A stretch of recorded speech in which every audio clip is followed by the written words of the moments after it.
우리가 믿음 생활하면서 보면 예수 믿는 사람들이 굉장히 능력 있고 슈퍼맨 같이 살아야 된다고 생각하지만 실제로 우리가 생활을 보면 사실 우리도 믿지 않는 사람들하고 별반 다르지 않습니다.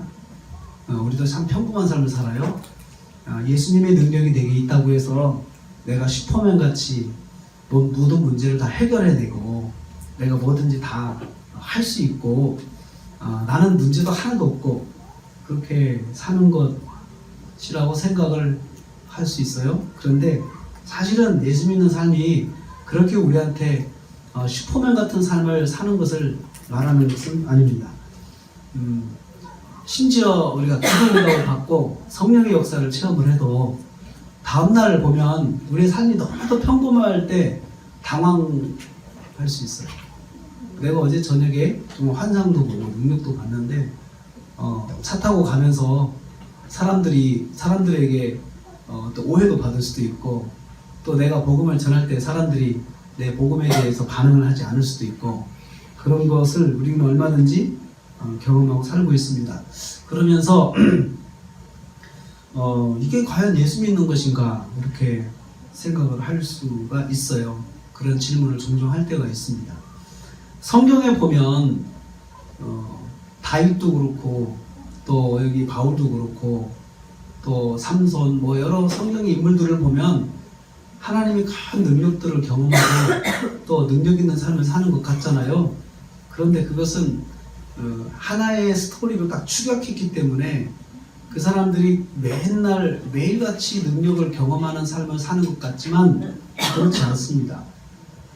70년, 80년 인생을 두고 이렇게 가끔씩 역사하는 하나님의 은혜로 그들이 사는 것이기 때문에 그렇습니다.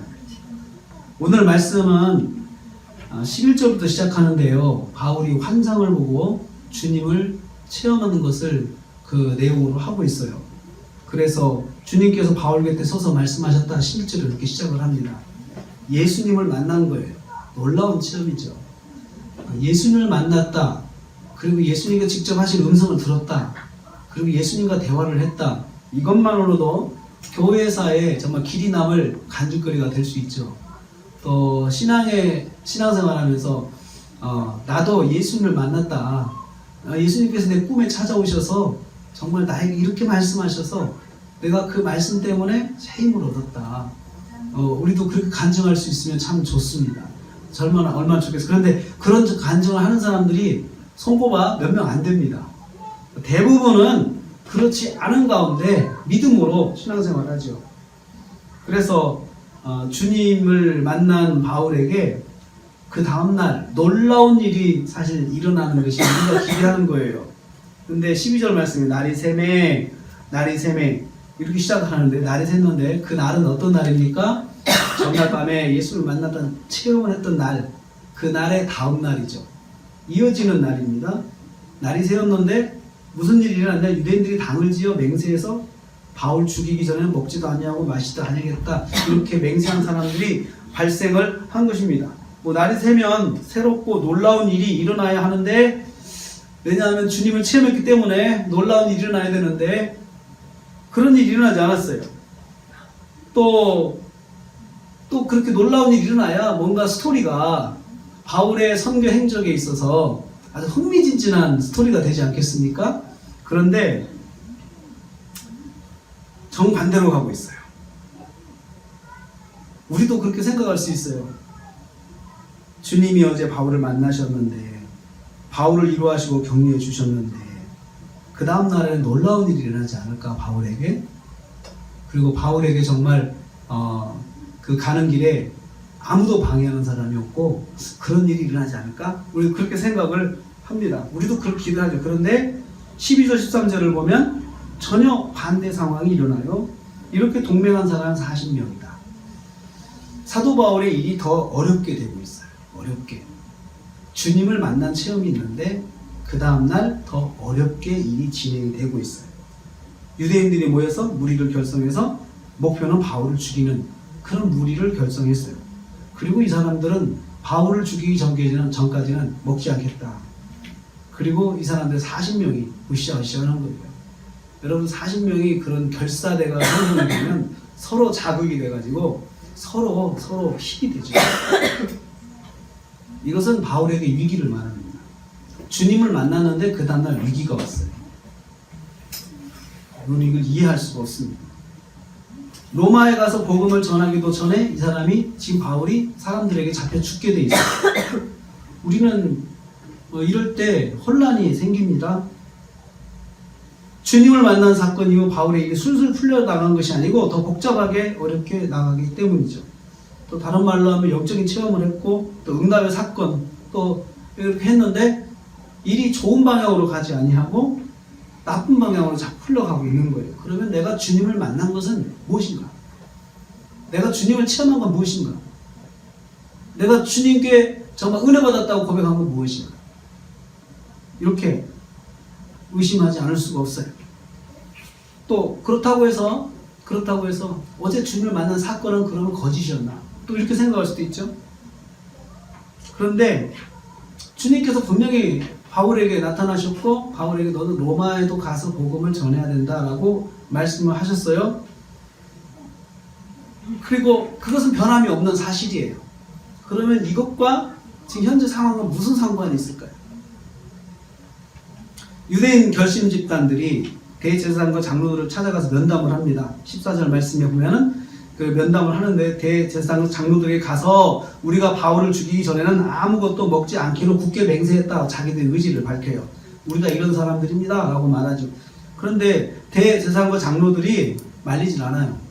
말리지 않는다는 무엇을 말합니까? 동의한다는 거잖아요. 동의한다는 거죠. 그래서 이것은요 사도행전 앞에서 바울이 그 예수님을 만나기 전에 다메섹 도상으로 가려고 할 때 이 똑같은 방식으로 사도 바울이 사실 예수님 사도를 핍박하고 그랬어요. 바울도 그 사울이었을 때 대제사장과 그 장로들을 찾아가서 내가 예수님 사도를 결박하고 올 테니까 나에게 권한을 주세요 라고 해서 그렇게 딱 받았어요. 합법적인 권한을 바울이 전에 그렇게 받아서 예수님 사도를 핍박했는데 이제는 자기가 했던 것 똑같이 자기 후배들에게 당하고 있는 거예요. 똑같이 당하고 있는 거예요. 이런 행동은 바울에게 있어서 참 성경에 기록된 내용들을 보면서 바울이 만약에 이 내용을 읽었다면 그렇게 생각했을 거라 생각해요. 내가 했던 것과 똑같이 하는구나 이 사람들도. 또 그것이 또 내가 전에 했더니 나도 그렇게 받는구나 이런 생각을 할 수 있다 생각해요. 성경은 이걸 통해 우리에게 말씀하는 게 있어요. 내가 행동한 대로 나도 그대로 받을 때가 있다. 그것입니다. 그것을 내가 예수 믿고 은혜 받았다고 해서 그것이 면제되는 건 아니에요. 내가 전에 누군가에게 고통을 줬다면 나도 똑같이 언젠가는 그 고통을 돌려받을 수가 있다는 거죠. 그걸 통해서 내가 정말 이런 사람이었구나 라는 것을 한번 되새기게 하는 효과가 있다고 생각을 합니다. 그들이 구체적인 계획을 세웠습니다. 15절 말씀에 보면 그렇습니다. 우리가 이제 이 사실을 물어보는 척 하면서 공회와 함께 천부장에게 청해서 바울을 이쪽으로 데리고 오겠습니다. 이쪽으로 오도록 요청을 하겠습니다.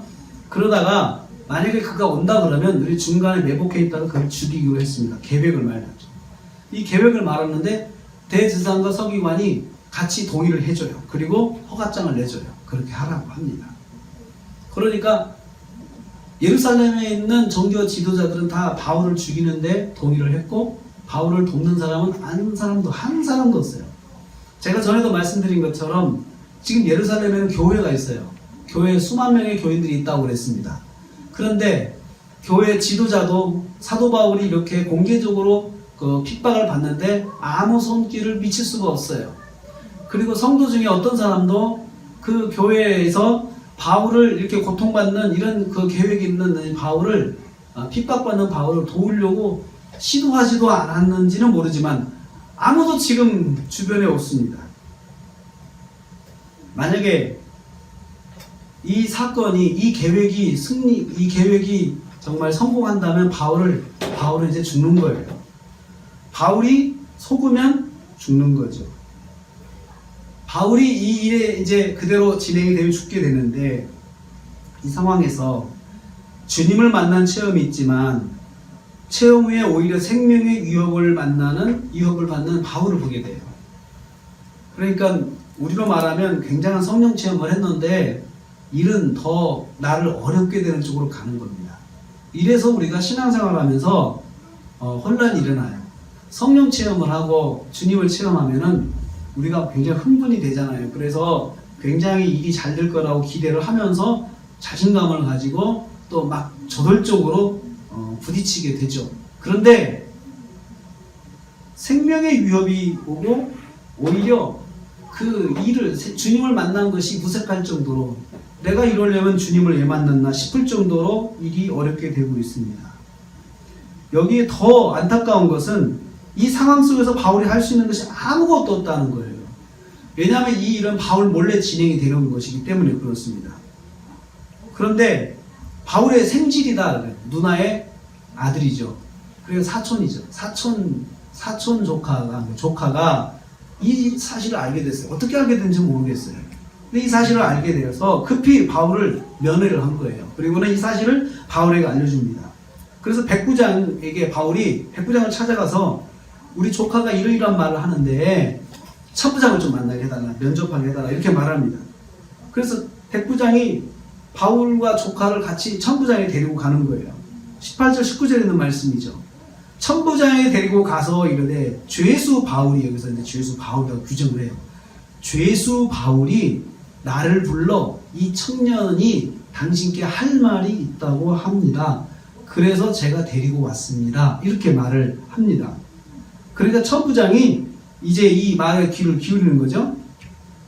여기서 백부장이 바울의 조카를 대동한 조카를 대동한 바울의 그런 말을 믿었다고 하는 것이 기적이에요. 백부장.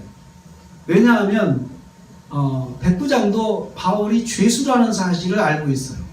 죄수의 말을 들어주기가 쉽지가 않거든요. 죄수의 말을. 그것도 로마 군인인데요. 그런데 죄수 바울이 할 말이 있다고 합니다 라고 하면서 그 사람을 데리고 천부장에게 가는 것도 사실 어려운 거예요. 만약에 천부장이 거절하면은 자기만 이상해지잖아요. 귀찮은 일이에요, 사실. 그런데 백부장이 이를 무시하지 않고 받아들였다는 거죠. 하나님의 역사예요. 하나님의 역사예요. 저는 이것을 하나님의 은혜라고 생각을 해요. 하나님께서 아무도 도울 수 없는 상황 속에서 백부장이 바울의 말을 믿게 하고, 그리고 외부에서 온 한 청년의 말을 이 사람이 신뢰하는 거죠. 그래서 자기가 이 말을 이해하고 붙들고 가서 천부장을 면접하는 것입니다. 저는 이것을 하나님께서 이 부분에서 백부장의 마음을 붙잡아 주셨다라고 생각을 합니다. 백부장이 바울의 말을 듣도록 인도해 주신 거죠. 여러분, 남의 말을 듣는 거 쉽지 않죠? 그리고 나하고 상관없는 사람이 내가 말하기 곤란한 것을 부탁을 하면 사실은 쉽지가 않습니다. 움직이기가. 근데 그러려면은 뭔가 내가 결심을 하고 저 사람에게 정말 저 사람을 신뢰하면 할 수 있거든요. 그런데 거기 있는 사람들이 다 처음 만난 사람들이에요. 바울도 처음 만난 사람이고 또 사촌 조카도 처음 만난 사람이고, 그런데 이 백부장이 신뢰하고 나갔다는 거죠. 저는 이것을 통해서 이걸 보면서 이 부분에서 하나님께서 개입하신 것이다. 하나님께서 마음을 움직이신 것이다. 이 사람의 마음을. 우리가 기도할 때 그렇게 기도할 수 있어요. 하나님은 알지 못하지만 하나님께서 그 사람의 마음을 움직이셔서 역사해달라고 그렇게 기도할 수가 있어요. 꼭 믿는 사람에게만 해당하는 것은 아니에요. 안 믿는 사람에게도 그렇게 할 수가 있습니다. 그래서 하나님께서 보이지 않는 가운데 결정적인 인도하심으로 역사하시도록 기도할 수 있어요. 또 하나님은 그런 분이세요. 우리가 보이지 않는 가운데서도 하나님께서 결정적인 역사를 하시는 분이에요. 내게 정말 필요한 것을 역사해 주시는 분이세요. 전혀 가능성이 없어 보이는 일에도 하나님은 그 가운데 역사하실 수가 있어요. 그래서 우리가 그렇게 하나님 앞에 기도할 수가 있습니다. 아이들을 유치원에 보냈어요. 선생님이 예수 믿지 않아요. 그렇지만 우리 선생님을 위해서 기도할 수 있어요. 선생님을 위해 기도할 수 있어. 선생님께서 우리 아이의 마음을 좀 알아주는, 이해해주는 선생님 되게 해달라고 기도할 수 있죠. 또 뿐만 아니고 거기에 있는 모든 사람들, 모든 자녀들을 정말 사랑하는 선생님 되게 해달라고 선생님이 정말 그 아이들에게 정말 자기 감정을 그대로 표현하는 선생님이 아니고 절제하고 잘하시는 선생님 되게 해달라고 그렇게 우리가 기도할 수가 있습니다. 제가 아는 목사님이, 존경하는 목사님께서 암에 걸리셨어요. 암에 걸리셨는데 이분이 다른 건 다 좋은데 딱 한 가지 안 되는 게 하나 있더래요. 딱 한 가지 안 되는 게 있더래요. 그게 뭐냐면 내가 암에서 낫게달라는 말을 못 하겠더래요. 기도를 못 하겠더래요. 많은 암 환자를 보다 보니까 이제 암 환자들을 많이 만났어요. 만나서 이야기를 듣다 보니까는 어떤 분은 재발해서 오셨고 어떤 분은 얼마 남지 않았고, 근데 이제 목사님도 이제 암에 걸리셔가지고 항암 치료 받고 병동에 같이 이렇게 있는 환우들을 보면서 자기 입으로 하나님 제가 낫게 해줘, 나만 낫게 해달라는 기도가 안 나오더라는 거예요. 나만 낫게 해달라는 거. 여러분 우리가 기도할 때 그렇잖아요. 나만 그렇게 되게 해달라고 하는 거예요. 예수 믿는 사람들이 기도하는 것을 안 믿는 사람들이 보면서 그 한 가지 비판하는 게 있어요. 어떻게 자기들만 그렇게 하게 해달라고 기도하나? 예수 믿는 사람들은 그런 이야기를 해요. 그런데 여러분, 우리가 기도할 때 나를 위해서도 기도하지만 남도 그렇게 되기를 위해서 같이 기도해줘야 됩니다. 그래야지 우리의 기도가 또 하나님 받으시는 기도가 돼요. 그냥 남은 어떻게 되더라도 상관없이 나만 좀 잘 되게 해주세요. 이것은 하나님의 공의로우신 하나님을 믿는 우리의 모습은 절대 아니에요. 이기적인 모습밖에 안 되기 때문에 그렇습니다. 바울이, 저는 지금 이 상황에서 하나님께서 역사하시고 하나님께서 결정적으로 사람의 마음을 움직여서 하시는 것을 여기서 볼 수 있어요. 천부장이 바울의 조카의 손을 잡고 따로 가서 물어봅니다. 19절 말씀 보면 그렇게 나옵니다. 19절 말씀 보면 조용히 가가지고 묻되 내게 할 말은 무엇이냐 이렇게 이야기를 합니다. 근데 저는 이걸 보면서 이 사람이 왜 조용히 데리고 가서 물어봤을까? 두 가지 의미가 있다고 봐요. 첫째는 혹시나 이 사람이 뭔가 뇌물을 줄 게 있는지, 저는 그것도 있다고 생각을 해요. 또 하나는 다른 사람은 듣지 못하게 자기만 들으려고 하는 그런 비밀 유지를 위한 것도 있다고 생각을 해요. 그렇지만 저는 전자가 더 가능성이 있다고 봅니다. 야, 이 사람 어떡할까? 이 사람이 나한테 뭔가 할 말이 있나? 그런데 뭔가 뇌물이 있나? 이렇게 생각을 했을 거라 생각을 해요. 어떻든 간에 뭐 그건 그렇게 큰 의미가 있는 것은 아닙니다. 그것을 통해서 조카가 천부장에게 전하고자 하는 내용이 정확하게 전달했다는 거예요. 저는 그렇게 봐요. 또 그 상황을 통해서 천부장은 단독으로 그 사람에게 말을 들었잖아요. 바울에게 말을 들었잖아요.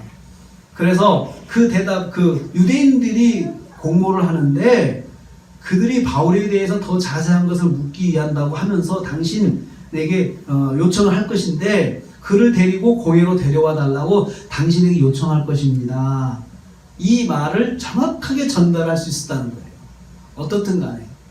그러니까 그것을 통해서, 그리고 또 이 사람들이 실질적으로 40명이 모여가지고 바울을 죽이려고 결성을 했습니다. 제가 그래서 똑똑히 들었고 보았습니다. 라고 이 사실을 정확하게 전달할 수가 있었습니다. 자, 그래서 뭐 하자는 거예요? 21절 말씀이에요. 당신은 그들의 청함을 따르시면 안 됩니다. 만약에 그 청함을 따르면 이 사람은 죽습니다. 이 사람이 죽으면 로마 시민권자가 당신의 영내에서 피살되는 그런 사건이 일어나게 되고 당신이 이제 곤란하게 된다는 거죠. 그래서 이 사람을 정말 살려야 되는데 그리고 40명이 지금 숨어서 기다리고 있고 당신이 명이 떨어지면 실행에 들어갈 것입니다. 당신이 만약에 이 사람을 데리고 공회로 나간다 그러면 이 사람들은 이제 실행에 들어가서 40명이 매복하고 있다가 그 일을 저지를 것입니다. 바울의 조카가 이렇게 말을 전했을 때 천부장이 그 말을 안 믿으면 어떻게 될까요? 안 믿으면 바울은 이제 죽는 거예요. 그런데 천부장이, 저는 믿더라도 천부장이 호기를 부릴 수 있다고 생각을 해요. 참, 야, 내가 군대를 데리고 가는데 감히 유대인들이 내가 거느리고 하는 군대를 습격해? 감히 유대인들이 그럴 수가 있어? 라고 만약에 이 사람이 호기를 부린다면 바울은 죽게 되는 거죠. 바울은 죽게 되는 거죠. 모든 게 우리가 볼 때는 정말 위기예요, 위기. 모든 것이 이 사람의 결정이 바울의 생명을 결정하는 거예요. 그래서 천부장은 바울의 조카의 말을 믿을까 믿지 않을까 순간 판단했을 거예요. 저는 이 사람은 군대 지휘관이기 때문에 이제 대대장 정도 되는 사람이죠. 지휘관이니까 생각을 해보는 거예요. 정말 이 사람의 말이 사실일까? 그리고 유대인들이 과연 그럴까? 라고 생각하는데 다행히도 천부장은 이 사람의 말을 믿습니다. 그리고는 기밀을 유지하라고 당부를 하고 나서 그리고 조치를 취하는데 이렇게 합니다. 백부장을 2명 불러가지고 보병 200명, 기병 70명, 창병 200명. 그러니까요, 지금 총 470명을 준비하잖아요. 한 사람을 호송하기 위해서 470명의 로마 정예 군인을 준비시키는 거예요. 그리고 바울을 태워가지고, 그리고 총독에게로 보낼 수 있는 말도 준비시키고, 그래가지고 일사불란하게 바울을 보호하기 위한 조치를 취하게 됩니다. 백부장 2명이 선발돼가지고 470명을 이끌고 가게 합니다. 창병, 보병, 기병 해가지고 그렇게 바울을 감싸서 이동하게끔 만드는 거죠. 철통 보안 속에 바울을 가이사랴까지 보낼 계획을 합니다. 가이사랴에는 총독이 있습니다. 총독이 있는 가이사랴는 해변이에요. 항구 도시예요. 헤롯 대왕이 로마 총독에게 헌정한 도시가 바로 가이사랴예요. 그래서 성지순례 가면은 그 해변가에 가이사랴가 있는데 거기에서 로마의 그런 행정구역 하나가 옮겨온 것과 똑같은 작은 로마가 형성되어 있는 곳입니다. 거기에 해변가에 로마 총독 관저가 있는데 헤롯이 기가 막히게 집을 지었어요. 해변에서 들어오면 바로 테라스가 있고 테라스에서부터 안방으로 들어오고 지중해의 그런 따뜻한 바람 그리고 멋있는 전경이 안방에서 보일 수 있게끔 아주 기가 막힌 관절을 져가지고 헤롯이 헌정한 곳이 바로 가이사랴입니다. 가이사랴의 터를 가보면은 참 지금 봐도 멋있어요. 지금 봐도 멋있어요. 정말 멋있는 곳에 이제 총독이 있게 되는데 그곳으로 이제 바울을 보내는 것입니다. 바울을 보내는 것이죠. 바울이 무사히 도착을 해야 되는데 이를 위해서 이 천부장이 많은 군대를 동원을 했습니다. 천부장은 사태가 심각하다고 판단을 했습니다. 자신이 있는 곳에 두어도 안전하지 못하다는 판단을 한 거죠. 자기 영내에도 군인이 있잖아요. 그런데 그 영내에 두지 않고 총독이 있는 관저로 보내게 되는 것은 이 사람을 안전을 지금 보장할 수 없는 위기 상황이라는 거예요.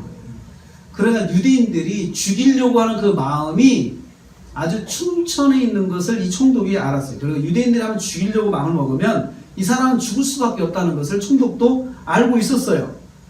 그래서 총독이 그 천부장이 총독에게로 이 사람을 피신시켜야겠다라고 생각을 한 것입니다. 이 모든 마음의 움직임은 하나님께서 관여하신 거라 생각을 해요. 하나님께서 그 사람이 무슨 이유로 이 많은 사람들을 동원할 수 있을까요? 그런데 그가 그런 마음이 생긴 것은 하나님 인도하십니다. 바울이 할 수 있는 일이 하나도 없어요. 여러분 전날 밤에 하나님을 만난 사람, 주님을 만난 사람이 아무 손도 쓰지 못해요. 지금.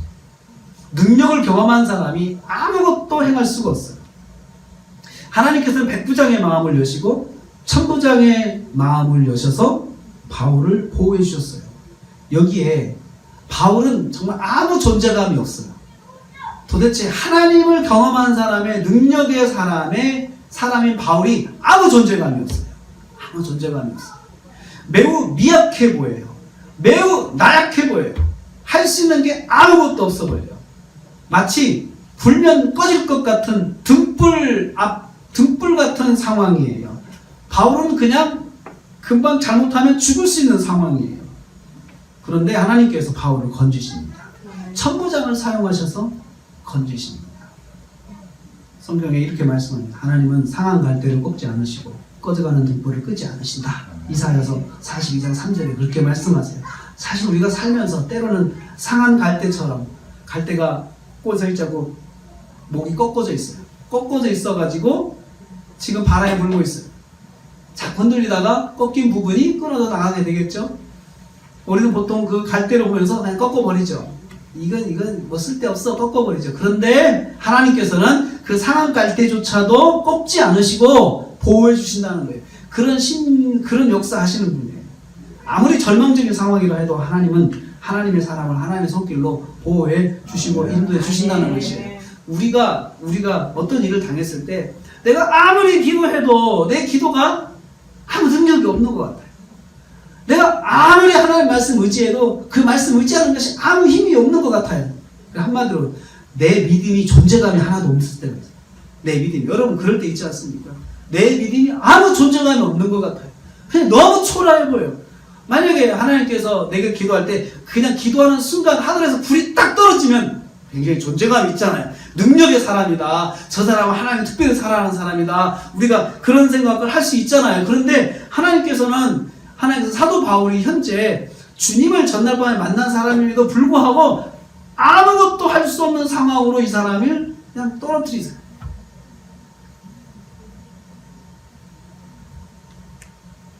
천부장은 편지도 준비합니다. 편지 속에 그렇게 말을 합니다. 로마인인 이 사람을 유대인들이 죽이려고 해서 제가 군대를 가서 데리고 가서 구원했습니다. 27절 말씀. 그리고 제가 보니까 이 사람은 고발할 이유가 아무것도 없습니다. 단지 그들의 율법에 관한 것이고 이 사람을 죽이거나 결박할 이유가 없는데 유대인들이 죽이려고 해서 제가 당신에게 보냅니다. 안전하게 당신에게 보내고 당신이 한번 판결을 해보십시오 라고 그렇게 편지를 써 보냅니다. 천부장은 로마인인 이 사람을 구원한 공로를 내세워요. 내가 로마인인 시민권자인 이 사람을 제가 보호했습니다. 그러면서 신변 안전을 보장하고 또 군인들과 또 안전 보장 서류를 만들어 가지고 바울을 안전하게 보내는데 앞장을 씁니다. 천부장은 즉시 사람을 이제 바울을 보냈죠. 그래서 31절에서 고병이 명을 받은 대로 밤에 출발했어요. 밤에 출발했다고 하는데 제 상시경에 출발했다고 하는데요. 상시경이라고 하는 것은 해가 지고 나서 3시간 후예요. 그러니까 한 9시에서 10시 사이에 보냈는데 왜 그렇게 보냈냐 하면은 거기서 예루살렘에서 가이사랴까지 내려가려면 뜨거운 햇빛을 봐야 돼요. 그러니까 뜨거운 햇빛을 피해서 서늘한 시간에 보내는 것이고 또 하나는 안전성이에요. 밤이라는 안전성이 있기 때문에 그렇게 보낸 거죠. 그러니까 이 천부장이 굉장히 신경을 많이 쓴 거예요. 바울을 보내는 데 있어서 바울을 살리는 데 있어서 환경에 의해서도 뜨거운 것을 탈진되지 않게 만들어주고 또 야심한 밤을 택해서 유대인들의 활동을 저지시키는 그러한 것이죠. 그런 신경을 많이 써가지고 해서 안디바드리까지 갔다는, 안디바드리는 중간 지점이에요. 중간 지점. 근데 거기에 가서 다음날 밤새 달려가서 안디바드리 가가지고 거기에서 이제 창병하고 보병은 보내고 기병만 데리고 호송하게 했다는 건 뭘 말합니까? 이제 안전하다는 거예요. 안전한 데까지 이 사람이 데리고 가는 거죠. 여기까지 바울이 안전하게 오는데 예루살렘 교회가 한 일이 무엇입니까? 예루살렘 교회가 뭘 했을까요? 수많은 교회들이 있었는데 아무도 도와주지 못했어요. 오히려 바울이 정말 예루살렘 교회와 무슨 상관이 있을까라는 생각을 할 정도로 예루살렘 교회가 참 무심했다 생각을 해요. 아니, 할 수 있는 일이 없었겠죠. 그렇지만 저는 기도는 했을 거라 생각을 해요. 하나님 도와주세요. 어떻게 보면 기도하는 것이 우리가 참 존재감이 없는 걸 느낄 수 있을 때가 있어요. 내가 기도만 해서 될까? 이런 생각이 들잖아요. 내가 기도만 해서 될까? 그런데 기도밖에 할 수 없어요. 내가 뭔가 취할 수 있는 게 없어요. 그냥 기도밖에는 없는 거예요. 신앙생활이 그런 겁니다. 우리가 굉장히 능력을 막 팍팍팍팍 행하고 사는 것 같지만 사실 그렇지 않아요. 그런 것은 일생에 몇 번 경험하는 거예요. 대부분은 우리가 말씀을 의지하고 말씀대로 살아가고 결정하고 그것 때문에 때로 고난도 받고 그리고 그것 때문에 손해도 보고 그러면서 내가 말씀을 붙잡고 사는 것, 그것이 신앙생활이에요. 존재감이 전혀 없어요. 존재감이 전혀 없을 수 있어요.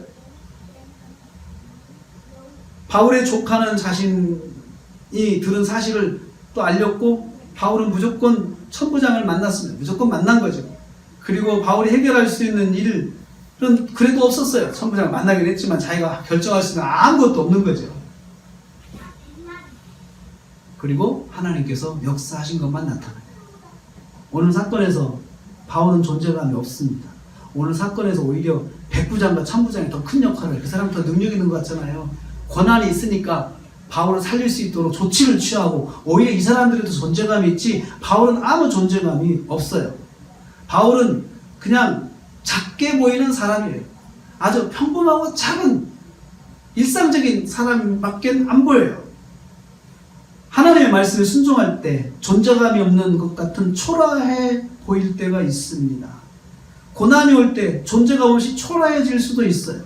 고난이 오는데 내가 할 수 있는 게 아무것도 없어요. 아니 그 고난을 극복할 수 있는 뭔가 조치를 내가 취해서 가야 되는데 내가 할 수 있는 게 아무것도 없어요. 그러고도 내가 신앙인인가? 이러고도 내가 예수 믿는 사람인가? 이렇게 내 스스로에게 질문할 정도로 아무것도 할 수 없어요. 이때 오히려 하나님을 알지 못하는 사람들이 존재감이 있고 더 중요해 보일 수 있어요. 뭔가 해주는 사람이 그 사람이 더 능력 있어 보이죠. 예수 믿는 나보다 더 능력 있어 보이죠. 우리가 이럴 때 마음이 흔들립니다. 마음이 흔들려요. 믿음 생활을 내가 왜 하나 흔들리죠. 그런데 위대한 하나님의 사람은 상한 갈대 같은 상황 속에 처할 수도 있다는 걸 우리는 알아야 돼요. 위대한 하나님의 사람이라도 꺼져가는 등불 같은 상황에 처할 수가 있어요. 그러나 하나님은 이런 상황 속에서도 하나님의 사람을 위해서 일하십니다. 그걸 우리는 기억해야 돼요. 하나님이 살아계시지 않아서 우리가 그렇게 되는 게 아니고 그런 상황 속에서 하나님과 함께 하시면서 하나님이 누구신가를 우리에게 깨닫게 하시는 목적이 있어요. 깨닫게 하시는 거예요. 하나님을 믿는다는 것이 슈퍼맨이 되는 것을 말하는 것이 아니에요. 엘리야가 죽지 않고 하늘로 승천한 것을 체험한 것을 보면서 하나님을 믿는 것이 그런 능력을 말하는 것을 우리는 늘 상상을 해요. 그런데 사실은 그렇지가 않습니다. 하나님을 믿고 보이지 아니하시는 하나님, 계시는 하나님을 믿고 내가 그 하나님의 거룩하신 이 말씀대로 순종하며 사는 것이, 이것이 믿음 생활이에요. 그러면 하나님께서 보이지 않는 가운데 우리에게 역사해 주신다는 사실을 우리는 경험하게 돼요. 하나님의 사람은 이런 상황 속에서 하나님께서 일하시는 것을 보게 돼요. 영의 눈이 열리게 돼요. 그런 상황 속에서 하나님이 하시는구나, 하나님이 하셨구나 돌아보면서 우리가 그것을 느끼게 돼요. 하나님의 사람을 위해서 세상의 사람들을 일하게 하시는 하나님의 역사를 우리가 보게 되는 것이에요. 그 일들을 통해서 하나님의 사람을 보호하시고 인도하시는 하나님의 손길을 우리가 보게 됩니다. 여기서 바울의 반응을 좀 보겠습니다. 바울은 존재감 없는 자신을 절대로 절망하지 않았어요. 그렇잖아요. 자기가 할 수 있는 거 가서 말하고 전하는 것밖에 없었지만 그 상황에서 절망하지 않았어요. 아니 어제 저녁에 주님 만나셔가지고 주님께서 내게 분명히 로마까지 가게 하신다고 그랬는데 이게 무슨 일일까? 그는 낙심하지 않았어요. 주님의 말씀을 믿었어요. 이런 상황이 오더라도 이렇게 저는 생각했을 거라 봐요. 주님이 생각이 있으시겠지. 그거예요. 주님이 생각이 있으시겠지. 이게 믿음이잖아요. 하나님이 생각이 있으시겠지. 이게 믿음이죠. 우리가 존재감이 없는 상황 속에서 어려움을 당할 때 우리가 할 수 있는 것도 그것이에요. 하나님 뜻이 있으시겠지. 하나님 계획이 있으시겠지 하고 굳게 믿는 거예요. 이게 믿음이에요. 사도 바울은 존재감이 없는 자신을 절망하지 않았습니다. 하나님의 역사하심을 굳게 믿었습니다. 이런 상황을 일찍이 다윗이 경험하고 시를 지어서 하나님을 찬양하는 부분이 있어요. 다윗이 시편 23편이에요. 시편 23편에 한번 보세요, 여러분. 시편 23편에 그렇게 1절부터 4절까지만 보겠어요. 시편 23편 1절부터 4절까지 말씀 같이 읽겠습니다. 여호와는 나의 목자시니 내가 부족한 게 없으리로다. 그가 나를 푸른 조정에 이르시며 질만한 물가로 인도하시느니라. 내 영혼을 소생시키시고 자기 이름을 위하여 의의 길로 인도하시는 4절이요. 내가 사망의 음침한 골짜기로 다닐지라도 해를 두려워하지 않는 것은 주께서 나와 함께 하심이라. 주의 지팡이와 막대기가 나를 안위하시나이다. 내가 사망의 음침한 골짜기로 다닐지라도, 지금 바울의 상황이잖아요. 사망의 음침한 골짜기 가운데 처하게 됐어요. 그런데도 내가 두려워하지 않는 것은 주께서 나와 함께 하시니라. 이 믿음이 있었던 거죠. 내가 사망의 음침한 골짜기에 처해서 존재감이 없어진다 하더라도 내가 두려워하지 않는 것은 주께서 나와 함께 하시니라. 여러분, 사랑하는 성도님들, 세상 속에서 자신이 작아 보일 때가 있습니까? 그 속에서 심한 위협을 느낄 때가 있습니까? 오늘 말씀 기억하십시오. 주께서 나와 함께 하십니다. 사도 바울이 그렇게 굳게 믿고 있었어요.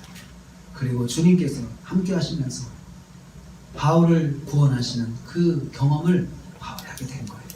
사망의 음침한 골짜기에 처하더라도 주님이 백부장과 천부장을 사용하셔서 총독을 사용하셔서 바울을 보호하시는 그러한 역사를 바울이 기대했어요. 주께서 나와 함께 하시니라. 이 믿음이 바울에게도 있었습니다. 여전히 역사하시는 하나님, 저와 여러분에게 함께하고 있습니다. 저는 이 말씀으로 이런 생각을 하게 됐어요. 거의 우리가 19년 되도록 교회를 외치겠는데 존재감이 없어요. 이거 뭔가 존재감이 없어요. 뭔가 능력이 나타나고 큰 능력으로 뭔가가 정말 우리 교회 가운데 큰 게 있어 얼마나 좋아요? 그것을 저는 기대하지 않는 건 아니에요. 그렇지만 그게 없다 해서 주님의 일들을 후회해 본 적은 없어요. 그리고 대부분의 사람들이 이렇게 사는 거예요. 그리고 그러면서도 저는 하나님께서 역사하신 것을 체험을 한 사람이에요. 우리 교회 가운데 역사하신 하나님을 경험했어요. 그것을 기억해야 돼요. 하나님이 돕는 손길을 통해서 도우시고 지금도 인도하시는 도우시는 하나님의 손길이 우리 교회 가운데 있어요. 여러분, 나의 믿음 생활이 믿지 않는 친척들에게 아무 존재감이 없다고 절망하지 마십시오. 그것이 일반적인 것입니다. 중요한 것은 그 가운데도 내가 하나님을 의지하고 하나님을 붙잡고 하나님께서 내 가운데, 나의 삶 가운데 역사하신다는 사실이 정말 중요한 것이에요. 살아계신 하나님이 나와 함께 하신다는 사실, 그것을 기억하십시오. 그 기억 속에 한 주간도 주께서 나와 함께 하십니다. 함께 하시는 주님을 의지하고 주님께 말씀하시고 주님 인도해 주세요. 이렇게 굳게 믿고 승리하시는 저 여러분 되시기를 주님 이름으로 축복합니다.